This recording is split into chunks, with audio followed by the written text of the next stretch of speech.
It's time for another special edition of Litter Media Live. I'm Dan Ramey, and we have in studio with us today Dr. Jason Link. He's the pastor of First Presbyterian Church here in Chillicothe.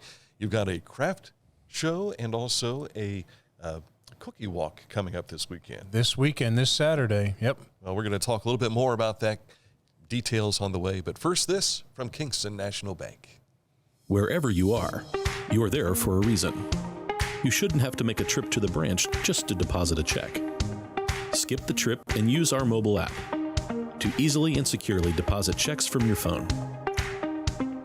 Day or night, wherever you are, or whatever you're doing, download the Kingston National Bank Mobility app today. It's the holiday season, and that's where we talk about church bazaars and cookie walks and all that going on.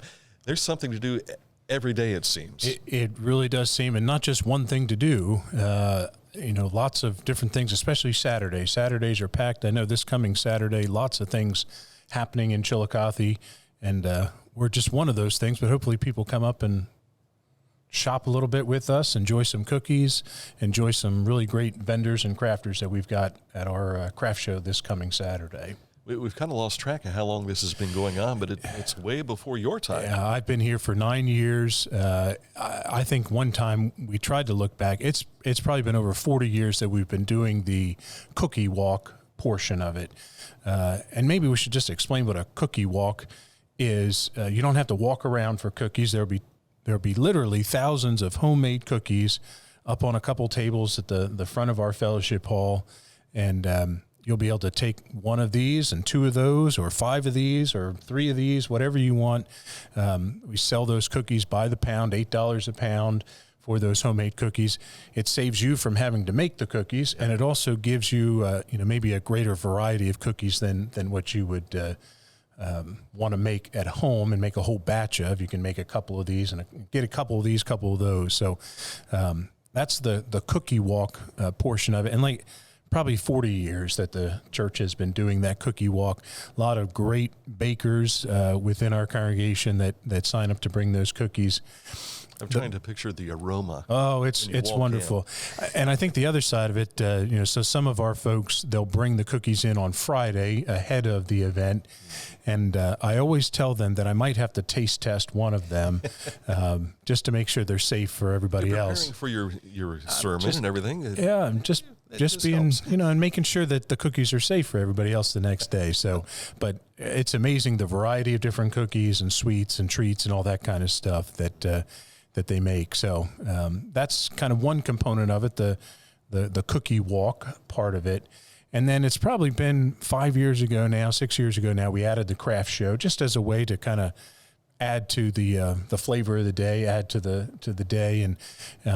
And so we have crafters and vendors that come in and set up and sell their variety of different goods and homemade things and different things that way. And I've got a whole list here that we'll get into, but yeah. And you mentioned, Toby, before we started here that you do have some space available. So if you are a vendor watching and you have interest in finding a spot, you've got one. Absolutely. We're getting towards the end of the bazaar or craft show season. And so I know sometimes vendors kind of wait to see if they have stuff left to sell, but we do have some spots available. So you can certainly give the church a call, and we'll get you a table, 8-foot tables, $30 for that space. And we'll get into the times and all that kind of stuff here. But yes, there are a few spots still available for late vendors or crafters that would like to be a part. So. And people that want to do that last-minute shopping if they haven't done it already. That's right. So it's I think one of the things, if you go around any of these craft shows or bazaars, you've got things that you might expect to be there, but then you have different things as well. And that's certainly the case with us. And we have people that are going to be selling candles and ornaments, Christmas ornaments, but then we have people who will be selling cutting boards, and so whole bunch of different kinds of things that will be for sale. We've got one of the young children of our church be selling some plants, and so some plants that she's curated, and so a whole variety of different things. Certainly something for everybody to come and take a look at. So, and this isn't a yard sale. This is newly made stuff. Absolutely, yeah. Not a yard sale, white elephant sale. This is newly made stuff, fresh, clean. still in the box, if you will.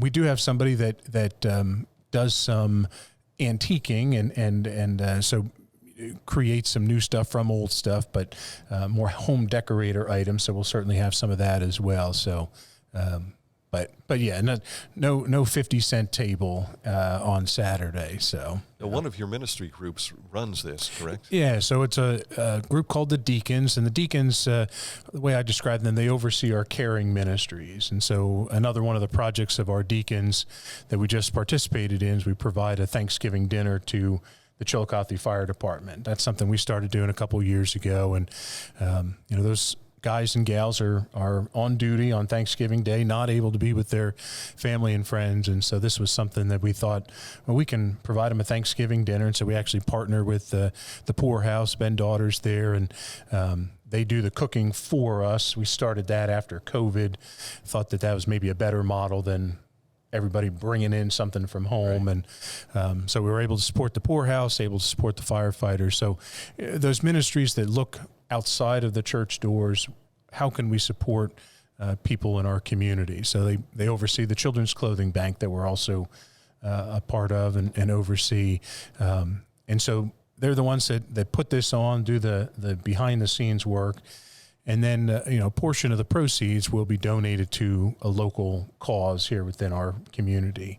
And the cause this year that we're kind of honing in on is the Good Samaritan Food Pantry. And if you're not familiar with that, the largest food pantry here in Chillicothe, Ross County. And Dan, I imagine your grocery bill has gone up just as my grocery bill has gone up. And the grocery bill for the Good Samaritan Food Pantry has gone up. And so there's a continued need for more funding. What Good Samaritan has also seen is an increase in the number of people coming through the door looking for food. So, great opportunity. If people are looking for another way to give this season, certainly the Good Samaritan Food Pantry, but we'll make a donation, again, most likely to the Good Samaritan Food Pantry from some of the proceeds. Earlier this year, we did an interview with Jan Corzine with the Good Samaritan Food Network, and he explained those rising costs and the donations that have been not coming in like they normally have. Yep. But the need is always there. Yep. It's continuing to grow. So what you're doing is certainly going to get a nice little shot in the arm. Absolutely. I'm part of the Good Samaritan Food Pantry, too. On Wednesdays, I drive around to 4 grocery stores and pick up donations. And, it's just amazing. They tell me the numbers of people that are coming in. And a busy day, say 6 months ago, 8 months ago, might have been 25 people, 30 people through the door. I heard last week there was 80 people on one day. And so just a tremendous need in our community, and for the most basic of things, of food. This isn't a non-essential. Food's that essential to keep our bodies nourished. So, certainly a great opportunity to support an organization here in our community. And there's nothing wrong with collecting food donations and bringing those in, but when it comes right down to it, if you can give them the dollars they need, you know what to buy for what those needs are. And I'm sure Jan hit on this. We hit on this every time we talk about it, that we can buy, Good Samaritan Food Pantry buys food from the Mid-Ohio Collective. And so it's an organization that's able to buy food at bulk costs. And so the can of soup that you can donate, greatly appreciated. But for the cost of that one can of soup, Good Samaritan can probably buy 3 or 4 cans of soup. So, the dollar for that can of soup that it cost you could actually be 4 cans of soup. So certainly food donations are always accepted, but cash or check or financial donations are always accepted as well. And as you said, prices have gone up for everybody. It's gone up for the Mid-Ohio Food Bank too. So and that's where that food comes from. What else did you want to touch on here? So just got some vendors in front of you. So Saturday, December 7th, this coming Saturday, and the doors will be open at 9 a.m. to 2 p.m. For that craft show and cookie walk. So we've got people with candles, we've got people with jewelry, we've got people with Christmas ornaments and other handmade ornaments. There's a lady from our church who makes the best strawberry jam, and she'll be there and selling her strawberry jam. A couple people with handcrafted soaps. So Foothold International, a organization here in our community, been a part of our community for many years. They will be there again. They say this is one of their best shows. People come and support them there. Going to have somebody making cinnamon rolls, antiques used for Christmas decorations, plants. I talked about that. Some jewelry. We have some vendors. So Scentsy, which is a candle company. Scentsy, we'll have somebody from Scentsy there. Some handmade wooden items and just lots of different things that you would expect to see at a craft show, Christmas bazaar. So. Yeah, the thing about the craft show is it's always unique. Yeah. You can't buy it in bulk or anything like that, but you walk in, you say, I know Mom would like this. That's right. Yeah. You know, I think you walk in and you do your we set it up in kind of a big circle in our fellowship hall, and maybe it catches your eyes. You're walking through the first time and you don't stop, but hopefully the second time you stop and make that purchase and, you know, support the vendors who are there that day, but also find that unique item. You know, it's one of the things our downtown Chillicothe is real big on, shop local. Well, shop local at the craft show this coming Saturday, 9 a.m. to 2 p.m. So, absolutely. Yeah. If anyone wants to attend one of your services, what are your hours there? Yeah, so we worship on Sunday mornings at 11 a.m., First Presbyterian Church, 13 Mead Drive. You know, we're Bellevue Avenue. We're the big brick church up on the hill right off of Bellevue Avenue. It's the colonial-looking building. The colonial-looking building, probably looks more colonial than anything else here in town. Yeah, you know, and it's kind of an interesting story. That church has not always been there. We were downtown, and there was a fire downtown in the 50s, and made the decision to build up there on the hill. And it's a beautiful campus, beautiful building inside, which is all good. It's nice that we have a nice place, but it's also, you know, a place for people to encounter God, to grow in their relationship with God, and to be together with other people who are on that same journey. So 11 a.m. is our worship services, and, you know, much like I'm sure a lot of churches getting ready for Christmas Eve coming up. You know, Christmas Eve is on December 24th this year. Yeah. It's on December 24th every year. You know, it's on a Tuesday this year. It's on a Tuesday this year. You know, bad pastor joke. I'm not sure there's any such thing as a good pastor joke, but I've been saying that at the church. You know, Christmas Eve's on December 24th, and people kind of give me that. Is that something different? You can't quite figure it out. About that. That's right. Well, nothing's changed, but what we do at our church is a music house. So we'll have half an hour of music from 6:30 to 7. And then our 7 o'clock worship service. And this year we're going to do something a little different.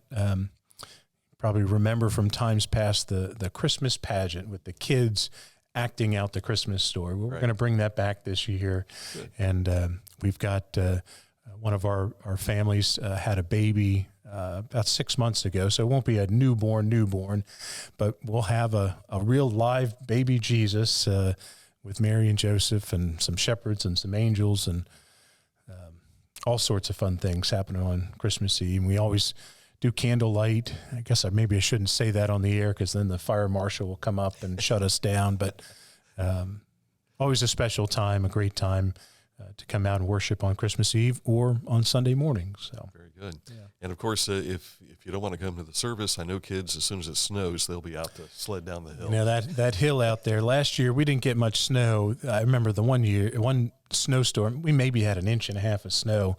And I looked out my office window, and there's 30 kids out there and down to the bare grass, but they didn't care. There was still enough there to have some fun, and they had fun. So, yeah, I'm not sure it's the best sledding hill in Chillicothe, but it's one of the best, that's for sure. It is a popular spot. A popular spot up there. Yeah.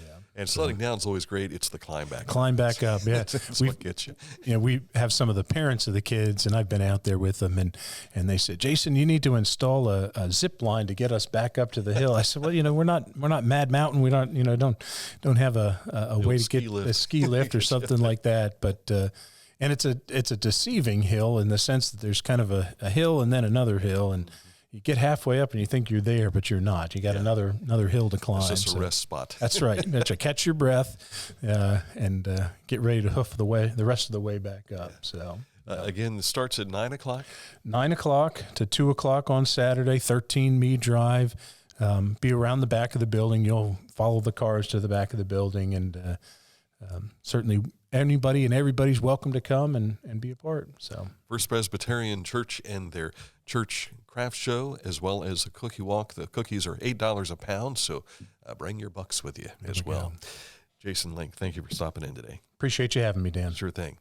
That's a look at this special edition of Liter Media Live. And again, thanks to our friends at Kingston National Bank for being our sponsor.